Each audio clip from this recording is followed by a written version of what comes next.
Saya akan membahas tentang audit komunikasi dengan telekonferensi, yaitu salah satu bentuk praktik audit komunikasi yang memanfaatkan teknologi digital dan dilakukan melalui berbagai saluran daring.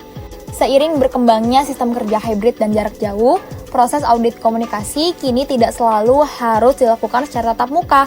Melalui telekonferensi seperti Zoom, Microsoft Teams, atau Google Meet, auditor tetap dapat mengumpulkan data, melakukan wawancara, dan menganalisis dinamika komunikasi organisasi secara efektif.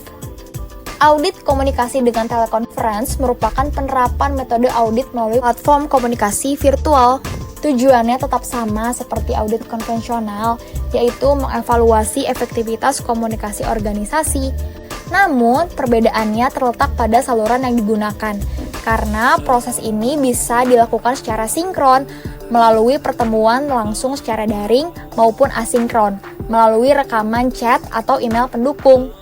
Metode ini menjadi sangat penting, terutama ketika organisasi memiliki tim yang tersebar di berbagai lokasi atau negara, ketika situasi tidak memungkinkan tatap muka langsung, atau saat organisasi ingin menghemat biaya dan waktu audit.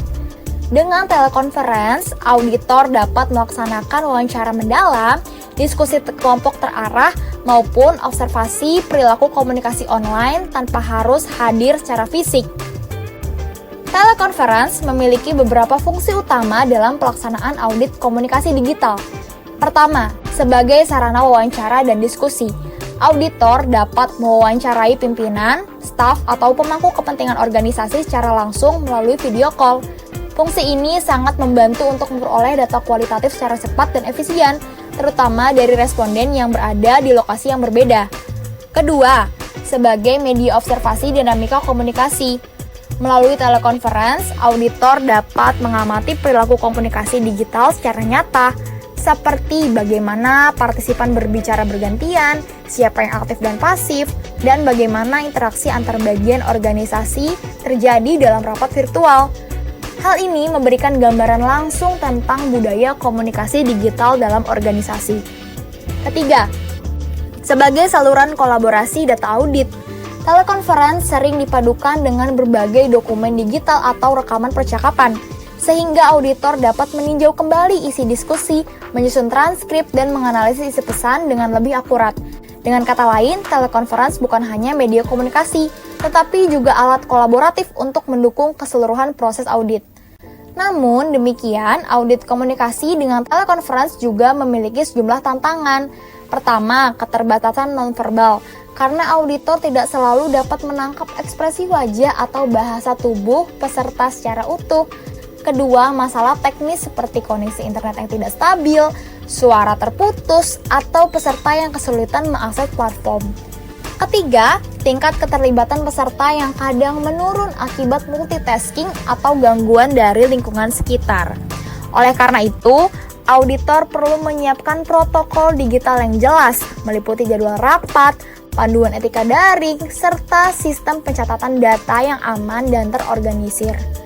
Selain telekonferensi, praktik audit komunikasi modern juga dilakukan melalui berbagai saluran digital lain, seperti email dan platform chat, misalnya Slack, WhatsApp, dan Telegram, untuk menganalisis pola pesan dan respon. Media sosial organisasi untuk menilai efektivitas komunikasi eksternal, serta intranet atau portal internal untuk memetakan aliran komunikasi antar departemen. Gabungan dari berbagai saluran ini memberikan auditor pandangan yang lebih menyeluruh tentang ekosistem komunikasi digital organisasi. Sebagai kesimpulan, audit komunikasi dengan telekonferensi mencerminkan adaptasi metode audit terhadap realitas digital masa kini.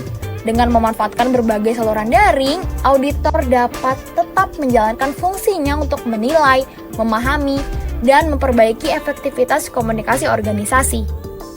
Telekonferensi bukan sekedar alat komunikasi jarak jauh, melainkan jembatan analisis yang membuat audit lebih inklusif, efisien, dan relevan di era digital. Terima kasih.